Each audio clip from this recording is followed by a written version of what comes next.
Today, we're really, really excited to have Gwen Causey here to speak to us.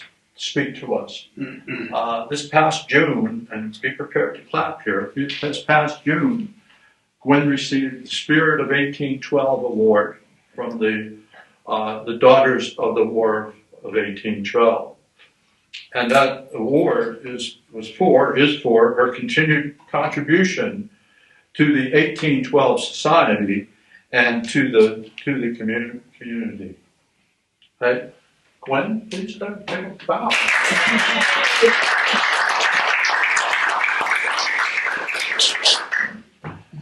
That's not the only thing she's done in the past few years.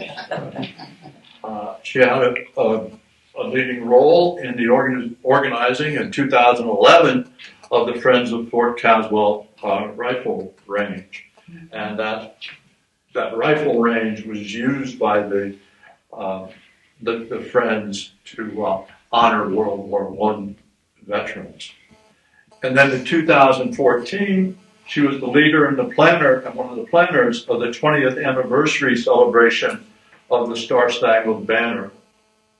And that ceremony was held on the Fort Johnston lawn. In 2020, when the Deepwater Point encampment site was destroyed by a hurricane, Gwen was honored to be the speaker at the reopening of the site in 2022. Thank you. I do appreciate it, being the invitation. Yeah, Bob, last year we were together and he said, I need you to speak sometime. And I said, well, what do you want me to talk about? And he said, well, nothing's ever been done about the courthouse. And I thought, well, that's a dull subject, but I'll see what I can do and where we will go. So I got busy last November, got it written up.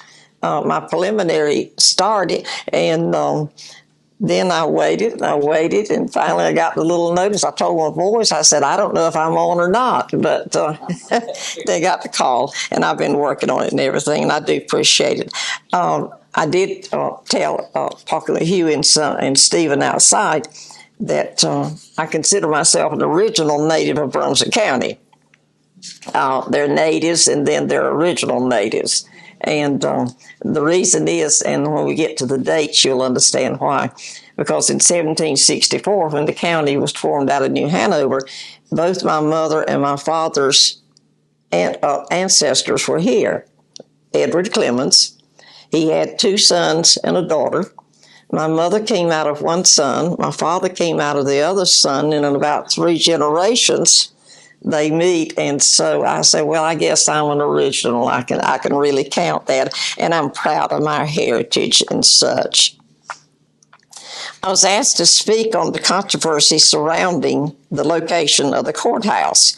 But first, I'll give you some background about the different locations of the courthouse and how the location influenced the lives of the people of Brunswick County. And then at the conclusion, I'll give you my reasons to support the controversy concerning the various locations. So as I go along, I'll start, and at one point I will give you a clue so that you can start forming and see if you can figure out what my reasons are going to be as to why there was this controversy of the courthouse and everything. After the Lower Cape Fear area was settled, it remained a place of uncertain jurisdiction. This settlement was named Cape Fear, and it was bound by South Carolina and North Carolina, but was under neither government. The west bank of the Cape Fear River remained the area of dispute. The centralized government of South Carolina in Charleston continued to voice its claim to it. The decentralized government of North Carolina, however, settled the issue by action. The General Assembly in November of 1729 created New Hanover Precinct. We know that 10 years later that was changed, precinct was changed to county. And so with that, here now, North Carolina gained not only the entire Cape Fear River country, but also the Cape Fear River. The river, of course, here, starting at the mouth of the river in Southport, was a deep water point that was so vital to the colonists' future development. We all know 1725, Maurice Moore, Brunswick town, and the land grant that he received was about 1,500 acres. And of that, 360 acres were set aside for the town. And a portion of that town tract was set aside as what was called common, and the balance was divided into 336 half-acre lots. Certain of the lots were reserved for a church and a cemetery, as well as the courthouse and jail. And so the law then, in 1729, that created New Hanover County also required that the county seat be located at Brunswick town, and everything would be held there, the court sessions, the elections, and any other functions of the county. The county court was also authorized to levy a tax for a courthouse and a jail to be built in the town. It was supposedly built shortly after this time, and it was not to measure less than 16 by 24. When Stanley South did his excavation later on, he discovered that the measurements of the original courthouse was 25 feet, and so they were within the size that was required. There were 2 rooms. Whenever you see out at Brunswick town, when you go to the courthouse site and you see where the ballast stones are located, it's right behind the visitor center, and there's a sign there that says courthouse and gives the date. You'll notice that there are 2 rooms. One, the smaller room was thought to be used by the judges and the justices, and then the larger room was for the public in the courthouse. And of course, there was a heater, fireplace there that was used for heat. And we know that it was used at least until the fall of 1769. At that time, Governor Tryon reported that a hurricane had blown it over. So we can establish the dates and according to his records. And so we know the extent then of where this first courthouse. There were several attempts to incorporate the part of New Hanover and on the west of the Cape Fear into a separate county. Success finally came March 9, 1764, and that was when the governor signed this legislative act creating Brunswick County out of at that time out of New Hanover and Bladen County. The next time you're up at the courthouse, at the complex, there is a street there that is named March 9, 1764. I want you to drive around and see if you can find that street. The Court of Pleas and Quarter Sessions was made up of justices of the peace who were appointed by the governor, and the court had not only jurisdiction powers but also administrative. Some of the duties that they had was the levying of taxes, the construction and maintenance of public roads and bridges, the control of the ferries, cleaning the streams, construction and maintenance of public buildings, and appointing of the local officials. The county officials were the sheriff. Now, the sheriff was appointed by the governor, but all the other positions in the county were appointed now by the Court of Pleas and Quarter Sessions. And that included constables, the patrolmen, the register of deeds, the clerk of court, and the overseer of the roads. Now, there was a law that said in that same time, the law that created the county also said now that the Court of Pleas and Quarter Sessions were to keep up the streams. And so some of the duties now of the court at that time, number one was to keep the streams clear, and they were authorized to appoint overseers and workers to perform the labor. The roads were not much more than just a little path out through the woods.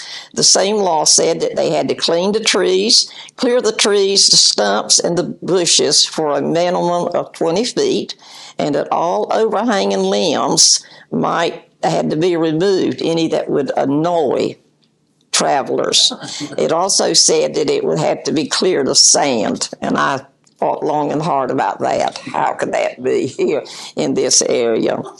The causeways over the swampy areas, and when they got to, to the areas where the water was higher, how did they get across these particular streams in swampy areas? Well, the court now also, they had to provide to underlay. What they used was like 14-foot timbers. We would call them just trees that had been cut down and laid in the road, and it was known as corduroy roads. And so this was the way that they could get across the streams. And so the court had to take care of that. They had to take care of the bridges, the ferries. Although the ferries were usually operated by individuals, the court could, with their permission, they would tell where they would be located, the amount of fees that the person could collect, and also the tolls were regulated for the bridges that were there. So 15 years after the Brunswick County was formed, so think 1764, and that's always your starting point. And now think 15 years later, and so you know now what has happened. At this time, it was said that the courthouse would be removed from Brunswick Town to Lockwood Folly. Well, do you know why? Well, one obvious was the destroying by the hurricane. Think 1776.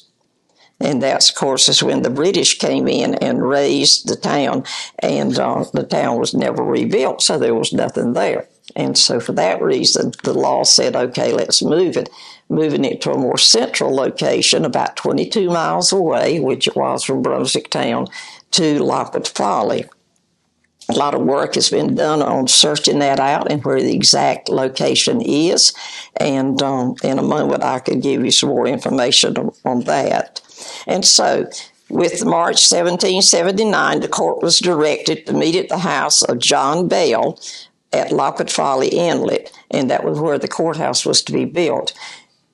That is Brown's Landing. And so when you go to Supply and you turn on Stone Chimney Road like you're heading toward Holden Beach, and then as you keep on down, and then rather as Stone Chimney, now they've diverted it so that it turns and heads toward Varnum Town, but you don't take that road. You keep on going past the development in there. And then at the very end is actually the inlet between Holden Beach and Long Beach, or Oak Island is the actual area.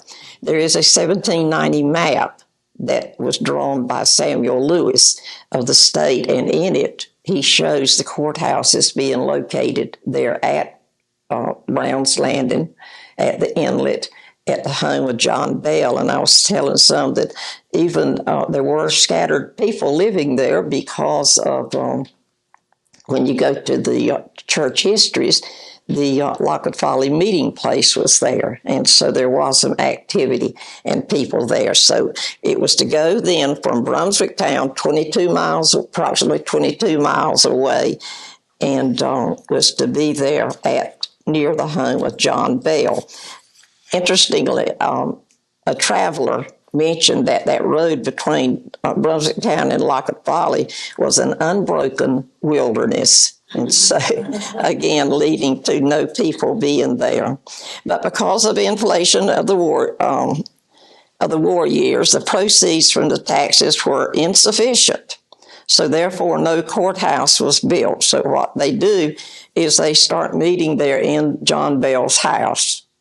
It goes okay with him, but then when the son Robert takes over and is living in the house, he found that the continued meetings of the court in his house as both inconvenient and disagreeable. And he objected to being continued to be used. And so there was another bill that was sent before the General Assembly authorizing the court to meet at any convenient place within 2 miles of the Lockwood Folly Bridge until the courthouse could be built. The court continues to meet in Robert's house, and then in 1786, the first time in the newly completed courthouse. The land, when you're going back out towards Supply, and if you know where as I said, think back to the Lockwood Folly River, And if you're heading towards Supply, you've got the Lockwood Folly River, and then you've got Concord United Methodist Church, and then that's where Stone Chimney Road starts. Just shortly down there, onto your left, is a little stream that went out called Doe Creek. And to the best of our knowledge, Allison Holden's house it was, because his got destroyed in the last hurricane. But the best that we can define, that is where the location was. And so when you go in and looking, am I right? And so that was where it was located.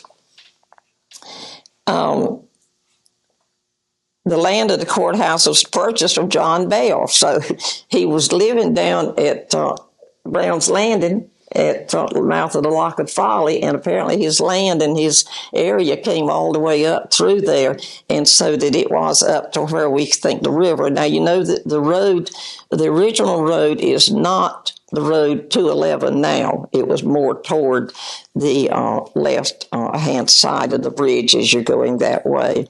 But it was a 3-acre segment. It was located, as I said, on the west side and a short distance from the bridge. The courthouse was a wooden frame building comprised of several rooms, and one of those being the jail. Of course, it was heated by a large stone chimney made out of ballast stones. It appeared to be poorly constructed, and so shortly after 1792, it's in need of repair. And in January of 1797, so think time frame there, the court felt it was necessary to adjourn to the tavern of Daniel Balloon because of this, the coldness of the weather and the openness of the courthouse. So give it an indication as to the condition there of it. Well, you know, in the beginning, the boundaries of Brunswick County extended quite extensively, and I've done a lot of work and tried to get my son involved on acreage. And let me tell you what this original section. Position yourself here at the mouth of the Cape Fear, head up toward Leland, go up that northwest branch of the river there. You're then heading toward Bladen County. And then when you go left, you come then to Lake Waccamaw, and then you come to Whiteville, and then you go as far as the Lumber River. And then the Lumber River flows back into South Carolina, and then it came in at Little River at the inlet, and then has come back around. So think about the size of Brunswick County at that particular time and how it was divided. The size of the county, of course, had always made effective control over its far-flung inhabitants. So imagine being able to take care. In 1790, when the first census came out, first federal census, the population of Brunswick County was 3,071. So just imagine 3,000 in all that area, and this one court having to take care of it. And then think about all those people coming to the courthouse to do their, the voting and taking care of filing deeds and stuff like to this.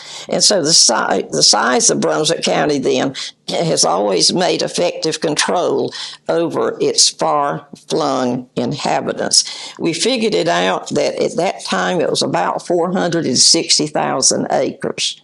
So you can imagine, and then 3,000 people placed within that particular size. So there's my first reason for the controversy. That would be not being able to take care, having control over everybody. And so we go with that as your first. Now, nature had a lot to do with it also. I mentioned the roads a little bit, the bridges. Well, you think about the grain swamp. At that time, it was 170,000 acres. The grain swamp runs from about Winnebago and Town Creek, goes all the way to Waccamaw River when you head up 130 from Charlotte going to Whiteville, and then extending up into that old dock area and into parts of Columbus County. So think about those people in that area having to get to the courthouse and the conditions that they had to endure. The streams, you know what happens when it rains. We just had evidence of that. And of course, the streams would swell. What happened was they set the election up in August. Well, that was the rainiest time of the year. And so it was also difficult for the people to travel. And there was always that prospect that the people on the outer edges of Brunswick County would drift under the jurisdiction of neighboring counties. And so the area of greatest concern was that area west of the Waccamaw. I've seen records and have an accounts of people that lived there west of the Waccamaw River, rather than coming to Lockwood Folly, would go to Whiteville. And some even went as far, it was not Whiteville, they went to Elizabethtown, because that's where the next courthouse was there in Bladen. So there was that concern there that these people who lived such distance away would drift off and would go to these other counties. So when they set up the elections to be held in August, of course, it was inconvenient because of the water. So they changed it and said, well, we will meet in October to vote. And then also, I thought this was interesting, that a heavy fine would be imposed on any citizen who voted in another county. How they found out, we don't know. But we know that unrest still continued, and they said, well, let's have the election in different parts of the county. Let's go to 3 different locations, and let's have one up in the Waccamaw area, one in the Town Creek, and then the remaining of the people would vote there at the courthouse. Well, even that didn't satisfy the people of western Brunswick County. So in 1803, and here's where the activity is going to begin that creates Columbus County.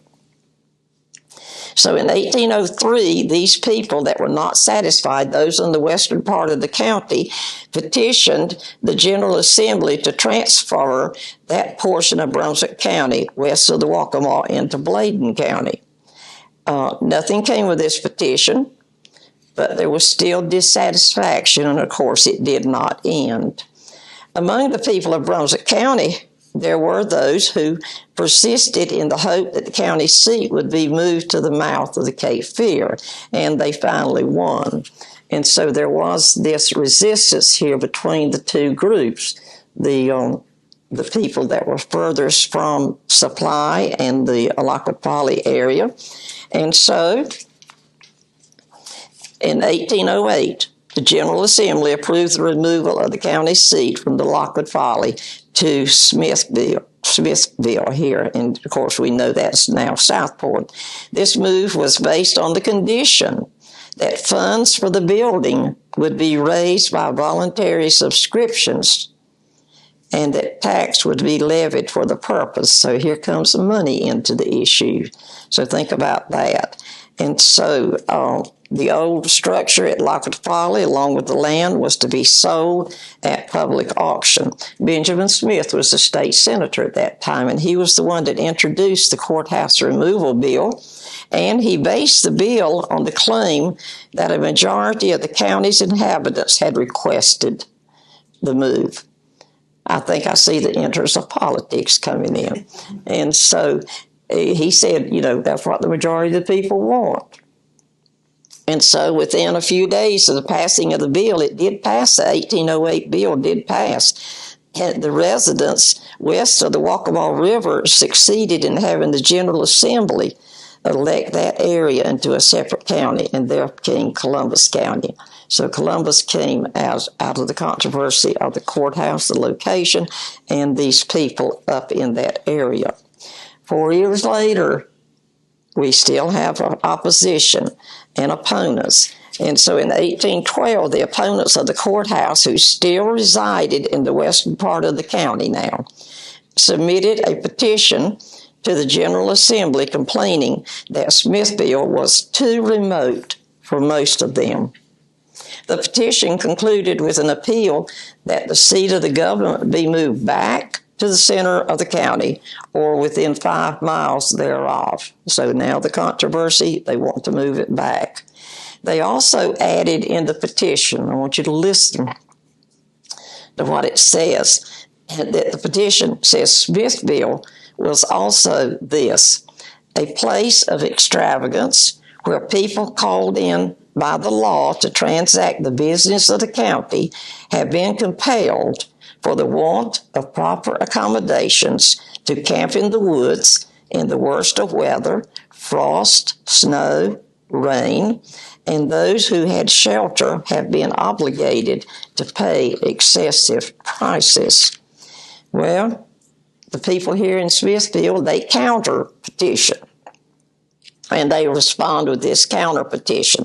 They maintained that a majority of the people of the county had favored the move. Remember, Benjamin Smith had said that. And that many of them had subscribed liberally. They had given of their money. That was those voluntary subscriptions to help build it. And so this bill then provided for the removal of the county seat back to or near Lockwood Folly was introduced, but it fails to become law. Well, it becomes dormant for a while. The issue does for many years, and of course Smithville remains here as the county seat and the only town in the county. Think about that reason. 1852. Place your date and know the time that we're talking about. Needing more space, the court appointed a committee to obtain plans and cost for a new courthouse. These plans were submitted by Benjamin Gardner, and he was selected. He was paid $60 for the plans for the courthouse. Progress continued to be very slow, and it was not until 1853, a year later, that the old courthouse was ordered, sold, and removed or demolished, and the new courthouse was reportedly completed in October 1854. The question of the location of the courthouse was revived soon after the Civil War.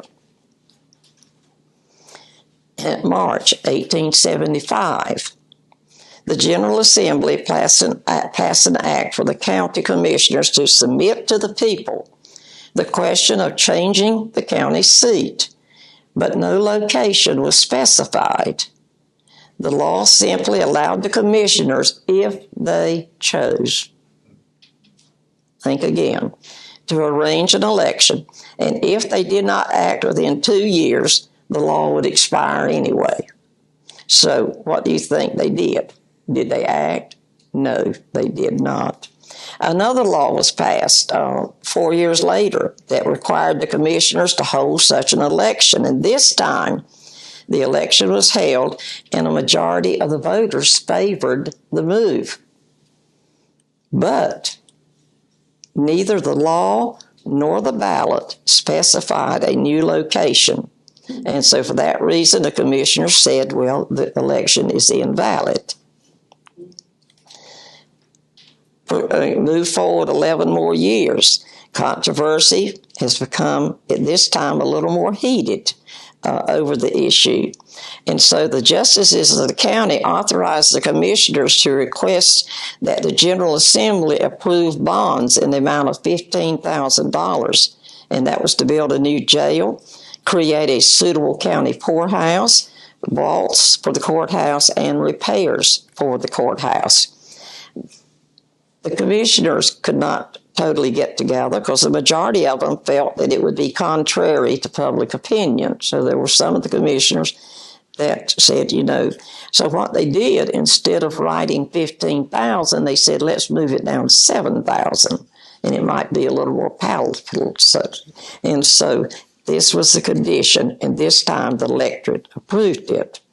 Well, in the meantime, the need for funds for county facilities was seen in some as the ideal time now to place the county seat in a more desirable location, and a movement to that effect was begun.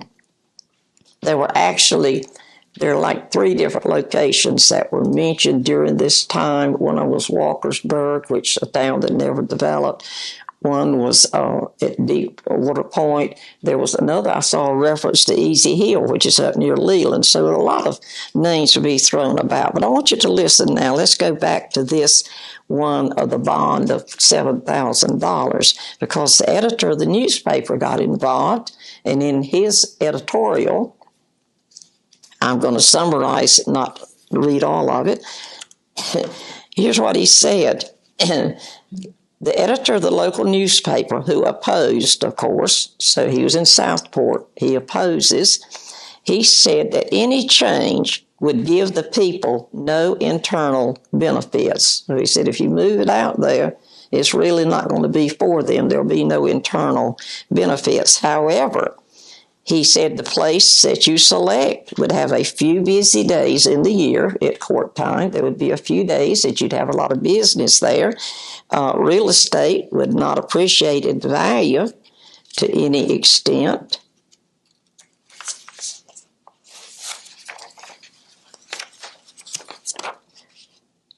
Real estate would not appreciate in value to any lasting extent, and those in the neighborhood would soon wish to be released from the elephant, which they had unwisely wished for.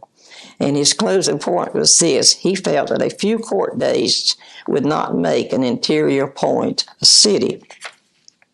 He argued that the great future of the present county seat as a port was enough to warrant the retention of any of the courthouse there.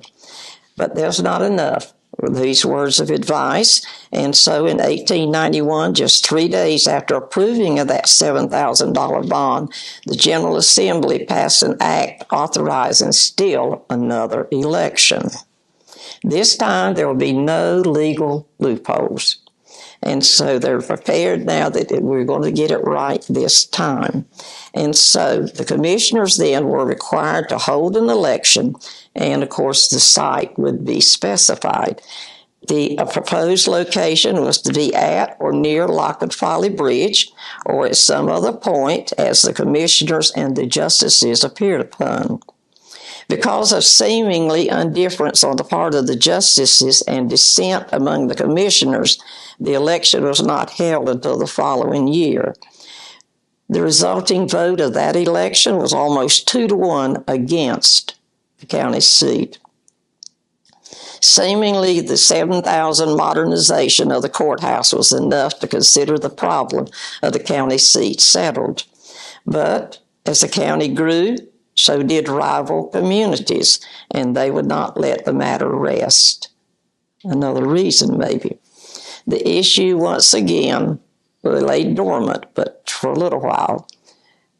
World War I ends in 1918, and again, the issue comes up among the people. And so this sectional controversy, which had been dormant for some years, again flared up. The issue the same, the location of the courthouse. And so in 1919, the General Assembly passed an act directing the county commissioners to arrange for an election on April 20th of 1920 to permit the voters to decide if the county seat should stay in Southport or should it be moved to either Bolivia or Supply. Well, after the vote was taken, none of the three received the majority. A second election was held between Bolivia and Supply, so they reduced it down that time, and they said, well, we're going to have, I guess, like a runoff between, and we'll put Bolivia and Supply. Bolivia received the most votes, and on the basis of this result, the commissioners met July 5th, 1920, approved a resolution that Bolivia be designated as a county seat. The specific location would be selected by the commissioners. Well, seemingly the matter was settled, but it did not remain settled for very long. You still had this controversy back and forth. So a number of citizens who favored Southport challenged the legality of the vote and the commissioner's decision. Commissioner said, yes, Bolivia is the place. They received the majority of but they said this time, unqualified. He said, legality, holding that Bolivia had not received a majority of the qualified voters. Now, what that term means, I don't know. And so the commissioners rejected the challenge because Bolivia had received the majority of the votes cast in that second election. Well, what did the people in Southport do?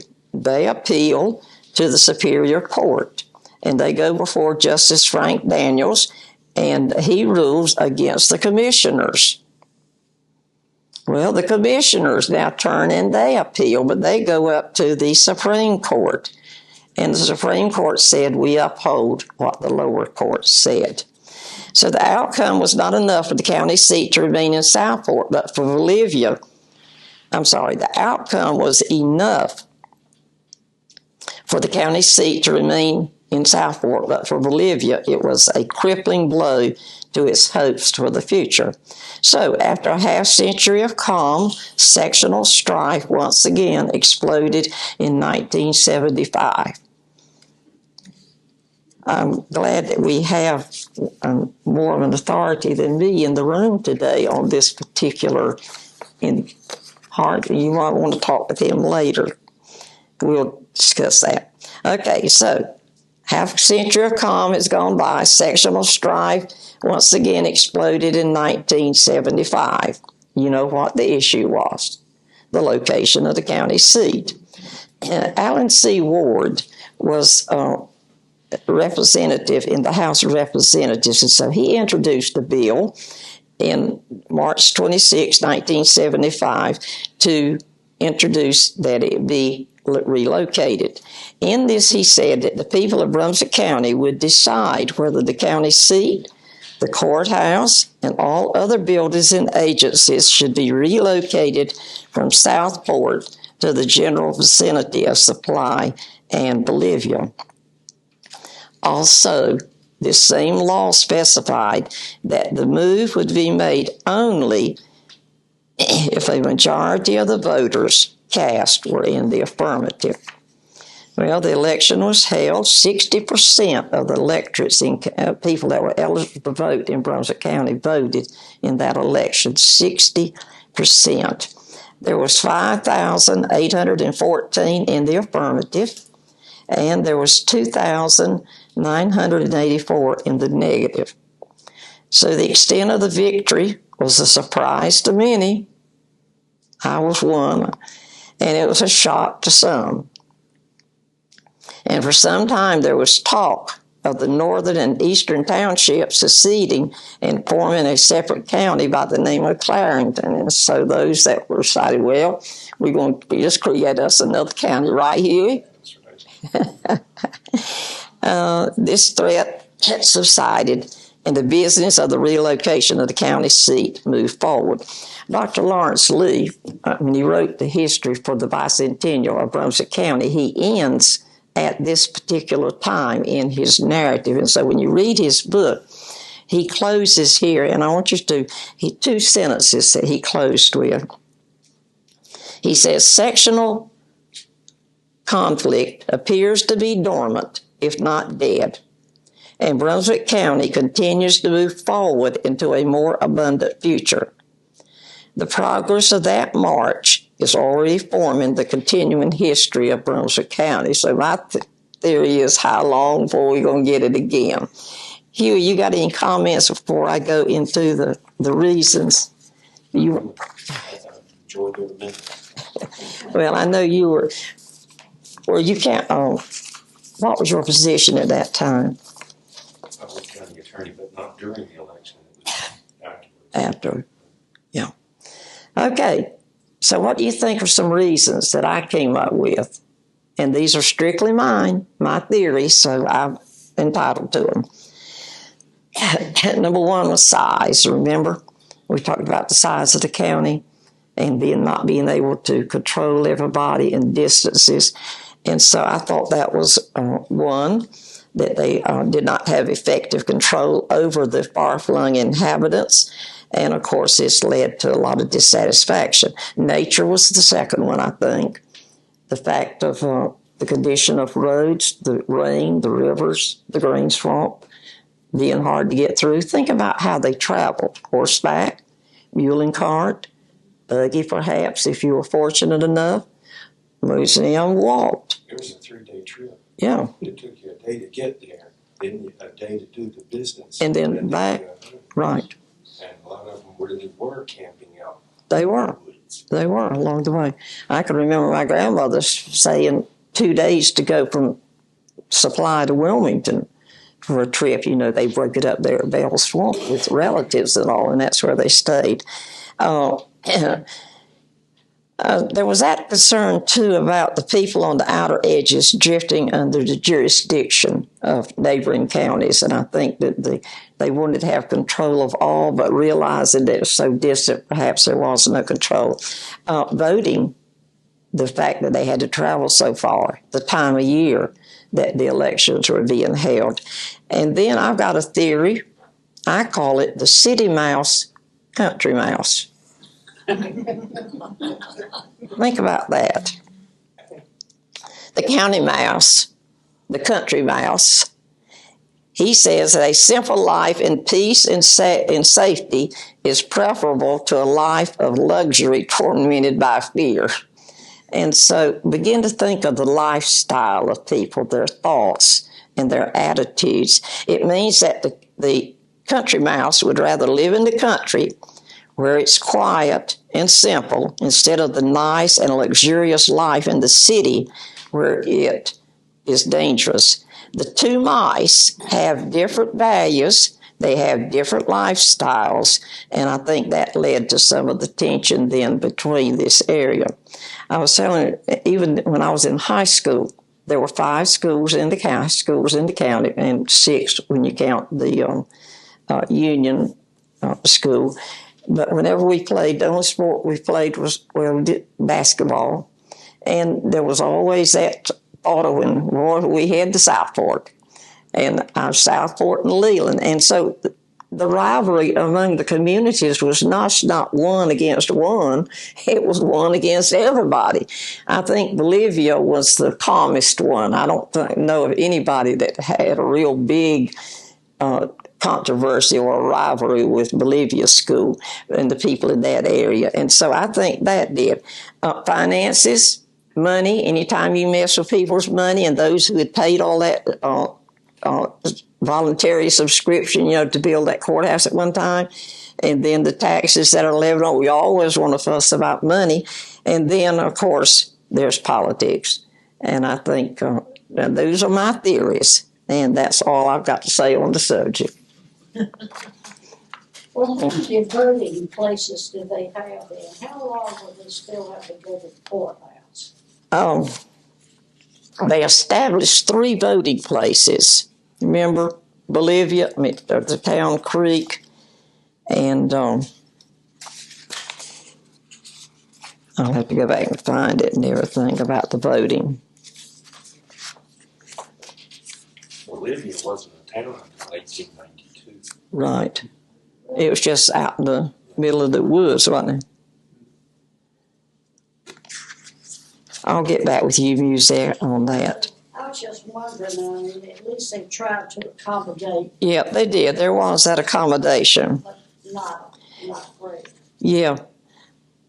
Is Brunswick County still the largest county in North Carolina? I think Seven. there's a, We're 7. yeah. In land mass or Land Land mass. there. Yeah, it used to be, but I think it's dropped down and everything. There is one myth I would like to destroy about the courthouse and Civil War. And you hear these genealogists say every courthouse was burned. We can't get any research there because all the records were burned. Well, I don't think that was true here at Southport. I want you to listen. January 1865. This is in Bill Reese's chronology.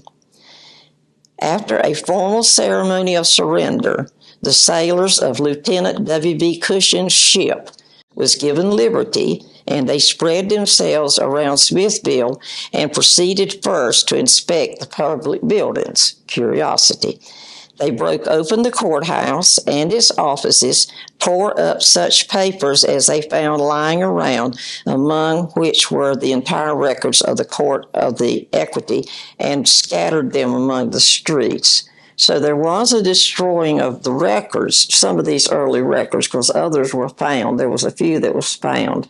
But the idea, and so we can't say South, I just don't want to call it that. Anything else?